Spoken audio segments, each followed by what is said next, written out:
Hey, welcome to the channel, all about the blues harmonica. So if you haven't already, thumbs up and subscribe. Today I'm going to just talk to you a little bit about longevity of harmonicas. I've kind of done this kind of thing before, but I thought I'd share with you about this particular harmonica of mine. Now, I use mainly composite tunings and occasional equal temperament tunings. If you don't know the difference between the two, and they're very subtle, I think I've got a video on it. It's called Golden Melody, the Marine Band. Look that up. If you don't, I'll try and put it in the description. If you're on your phone, you might not see it that way, so you might have to put that in. So this is a harmonica I've had since November 27, 2025. No, it hasn't just lasted less than a week. Forget that. That's the one I've just replaced with. This was purchased, I got this on the 12th of December 2024. Now, every harmonica player does things their own way. Everybody has a way of doing it. I use a certain harmonica for all my workouts, and then for playing, in gigs, etc., etc. Then I would probably not use that. But there's a particular reason why. Anyway, this is a Golden Melody. I've used this one as a workhorse, and I worked out that I use other harps as well as I'm working out, but I will always do a first hour on this, usually on this type of harp, for a reason. And as a consequence to that, I worked out that I probably did 7.28 times 10 times 12, sorry, or something like, altogether about 336 hours on that. Okay, we use other harps, but that's just what that gets. All right, that's a lot of hours bending, dragging, pulling, ripping the reeds apart, and I've had to repair it or retune it, should I say, and repair probably 3 times in that year. Okay, now if you're in your first couple of years, you'll blow reeds and just get a new one, because that's just the way it is. But as you get more experience, they last a lot longer. I very rarely blow them out these days. I'll probably take them out of tune and then have to strip them down and retune it. Now, as you can see, I don't know if you can see here, but the four draw reed here is basically gone, and I've retuned it, and then probably 3 months later retuned it again. It just happened to be that was the one that was I was stressing the most probably, and I finally ran out of metal on it, I think, and it went completely. But it's had 336 hours on it of hard drive, I can tell you.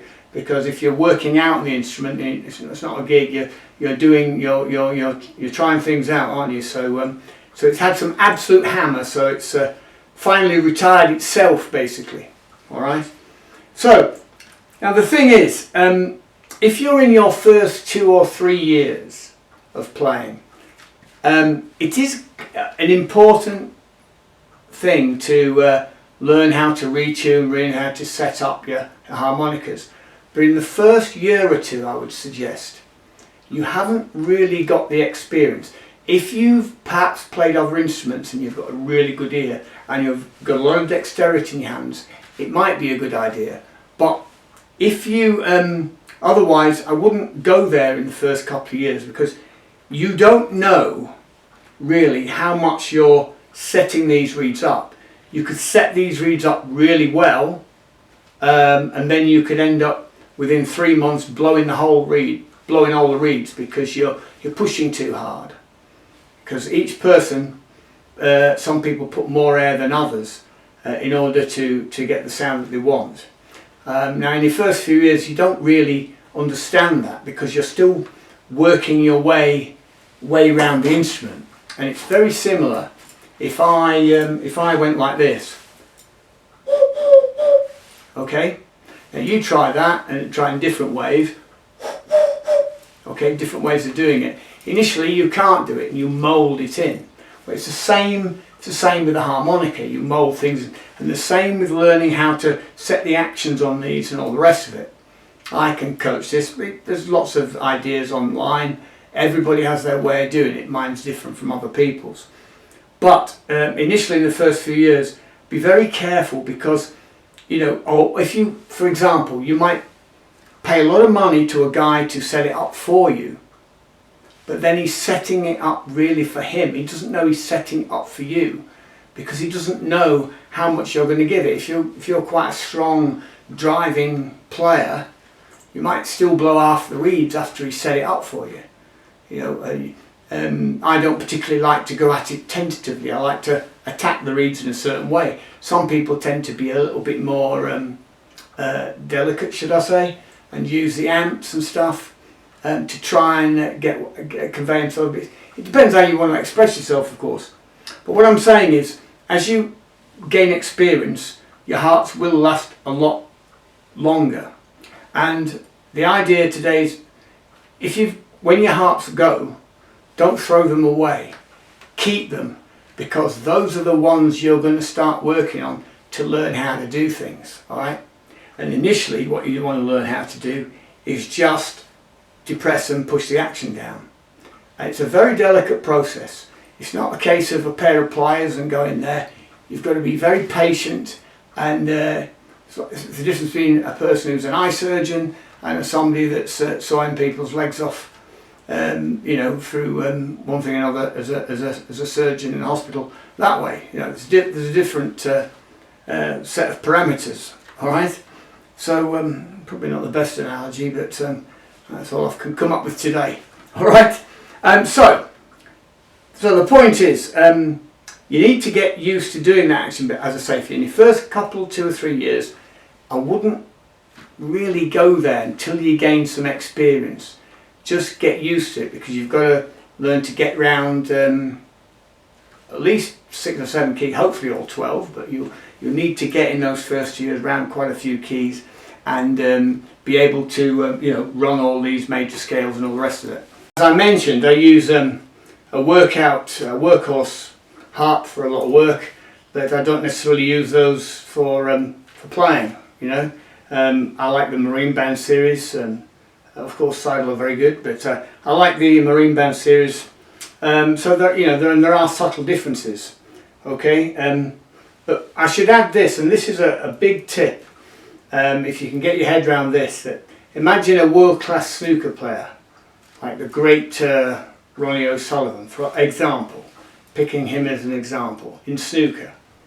His table at home, the pockets are quite tight pockets. They're all professional standard, absolutely, but they're slightly tight than he would get on perhaps the world circuit. Yeah. So, and there's a reason for that. If you're working on something like that, and then, you know, it makes life easier, doesn't it, when you go on a tournament? And it's the same if you're working out regularly, where it's a little bit more of a push. As a saxophonist, I used to do it all the time.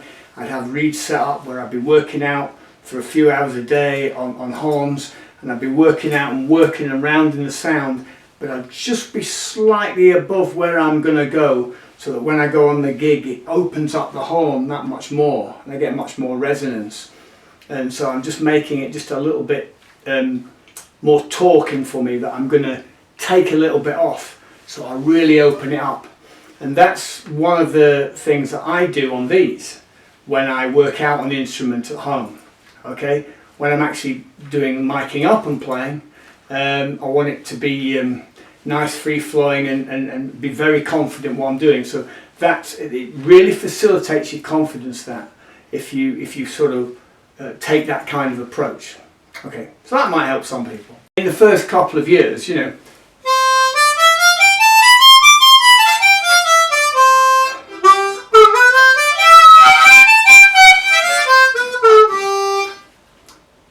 yeah, it's okay. Right, so you need to get these basics down in amongst your playing, you know. So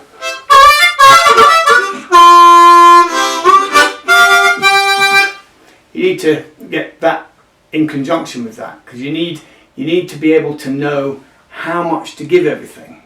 This is a brand new harp, for example. So even though I've just gone in and touched the action 5 minutes the other day, it still needs a lot doing to it. But if you listen here, it's there.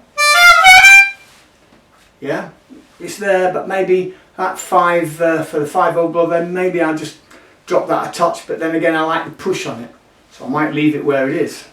Yeah, and same up at the on the 7 overdraws, where that's a harder note to get, you know. There, it's coming in late, so I'll go in and sort that action out a little bit better. But if I decide to keep it where it is, and I want to if I want to play fast up here, then I've got 3 other ways of getting that note. Basically, it's the flat 5 in second position that you use down here on 4 draw bend and 1 draw bend. Okay, and you need that sometimes at speed up here. Sometimes I mess with that action on there, but there's 2 or 3 other ways you can get it. Okay, that's my little secret. Okay, that people that come to me, if they get to that point, I'll show them how it's done. But very few and far between ever get to that point, because that is, I don't know why it is. I don't know why it is that they either avoid it, or they'll play in first position up here, but they won't operate that flat 5, and it's a very one that I think you need up there. Okay, I digress slightly.